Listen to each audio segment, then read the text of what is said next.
Hey there, it's Jazz. So you're most likely here because you want to listen to the summary of the 4-Hour Week by Tim Ferris, but I'm going to be completely honest with you. This video is going to be the most vulnerable I've ever been on this channel, simply because as an entrepreneur, we go through some struggles that we don't really open up, because it's one of those things where you feel like you can't connect with others, and it feels like the world is going against you. But the first chapter that I'm going to go over that really connected with me will put me in a site where I'm very vulnerable, and hopefully I'm able to bring you some insight and bring you some value, especially if you want to start your own business, a side hustle, or simply you're starting your entrepreneurship path and you're lost. And if that is the case, this book is so perfect for you because he breaks down the foundation of the business world. And many people, when they talk about this book, they have this negative insight that it's impossible to go just working 4 hours a week.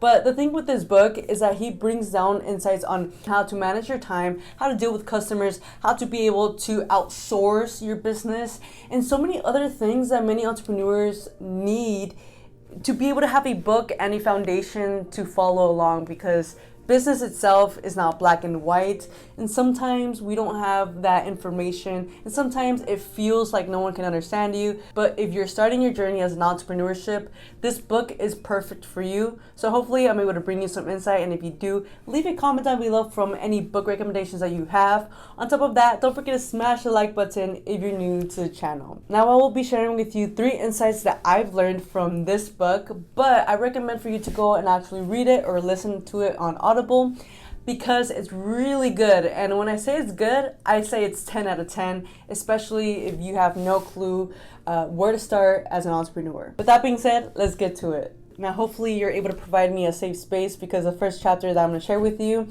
is chapter 15, which is filling the void, and it hits the spot as an entrepreneur and someone who wants to thrive for a better life. But I'm here to bring you value, and if that means I have to be vulnerable, then I'm gonna do it. Growing up, I just didn't understand the concept why famous people or millionaires were upset or depressed, even though they had everything at their palm of their hands.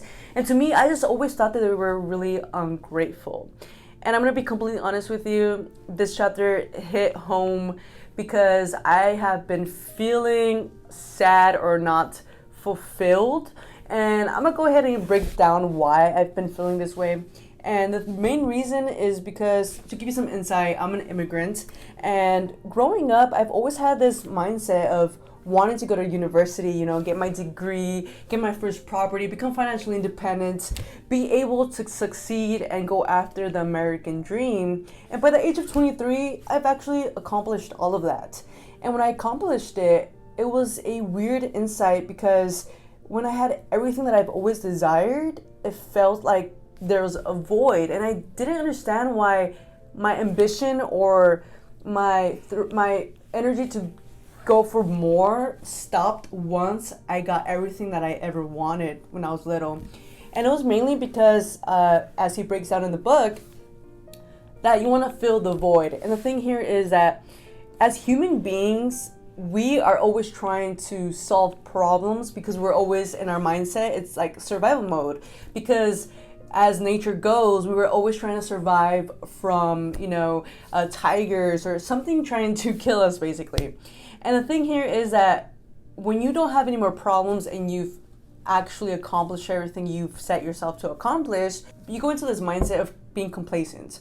And when your mind doesn't grow anymore, it goes inwards, and it tries to figure out or create a problem, because it's one of those things that you're just naturally trying to survive. So what happened was that I felt like I wasn't enough, or I wasn't fully successful. It felt all these negative emotions, and I actually spent a lot of hours on YouTube trying to figure out, why is it that I feel sad and not fulfilled or satisfied even though I'm successful?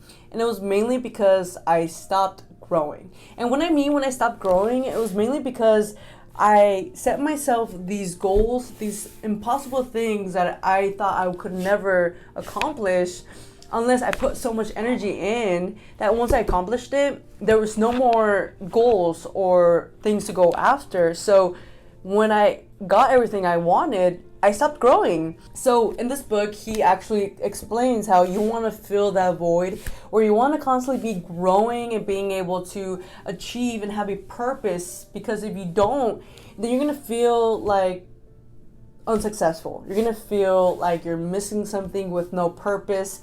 And as human beings, we need that purpose. So I'm extremely grateful for this book, because I just realized that I had to reset my goals. I need to keep thriving for more. And it's one of those things where you have to have a balance, right? You want to have a purpose, and my purpose is to like help you guys, which is exactly what I'm tapping into. And I want to create more content, because I realize how grateful I am, how happy and fulfilled I am when I do this, right? So that is chapter 15, Filling the Void. And hopefully I was able to bring you some value with that chapter. And the second lesson that I've learned is that time is actually greater in value than money. And that is exactly the whole concept of his book, how he says the 4-hour week. And most of us are stuck in this 9-to-5 mindset of working 40, 80 hours. Even Elon Musk loves to overtime. He works 80 hours a week, which I completely understand too, because if you want to accomplish something, you have to put as much energy and be constantly practicing in your craft. But this thing that he actually talks about in the book is this mindset of, it's an 80-20 rule, right? It's more of like, if you have 100 hours, you are only actually really efficient for 20 hours, and those other 80 hours are fluff, like you answering to emails, or you getting from your desk and filing stuff or organizing. He actually puts this mindset that the rich do less, while the poor are actually giving more of your time. And this is where he goes into virtual assistants, how you want to be outsourcing, so eventually you're able to actually use those 80 hours to be able to do whatever you desire. And the thing here is that he points out how when we are at work, we really are wasting a lot of time doing things that are unnecessary. And he dives into being able to work from home and being able to provide the same results with less time by just diving into and going in this flow state. And as an entrepreneur, I completely understand where he's going with this, because there are times where I'm all over the place, and if I just sit down and actually work on my craft, work on the Amazon, and not be just distracted by other things, I can actually get so much done in 2, 3, 4 hours, and I don't need to work 8 to 10 hours. But the cool thing about this is that he actually gives you this insight how it's very necessary for you to start using VAs, virtual assistants, to start outsourcing, be able to give other people that job of organizing your files and doing the accounting and all that good jazz. And even Gary Vee talks about this.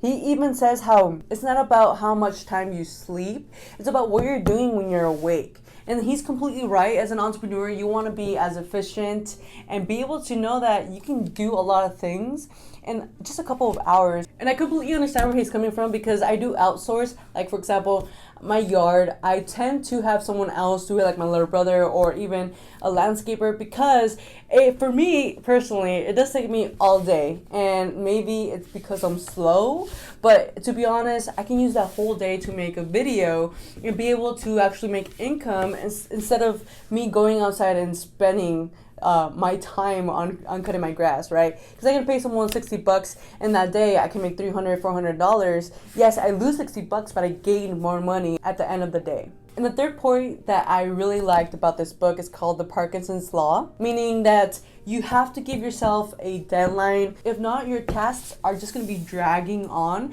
And as a business person, I completely understand, because there are things that there's no actual deadline. There's no actual deadline. You can do whatever you want, whenever you want, at your time, and there's going to be consequences. But in reality, time is just an illusion, and we can be working at night or during the day or not work at all, right? But we set those deadlines.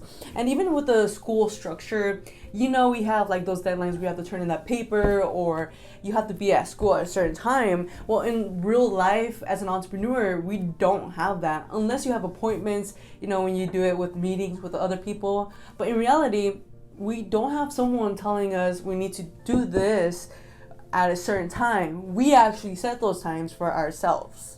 which allows you to actually eliminate a lot of the fluff, which goes back to the second point of the 80-20 rule, meaning we honestly can get more done in 4 hours than we do in 40 hours. Hopefully I was able to bring you some value, and if I did, leave a comment down below. I want to know what kind of books you want me to read. On top of that, I appreciate your time in watching my content, and if I brought you any value, I would be extremely grateful if you hit the like button. And most importantly, always remember, be someone that makes you happy.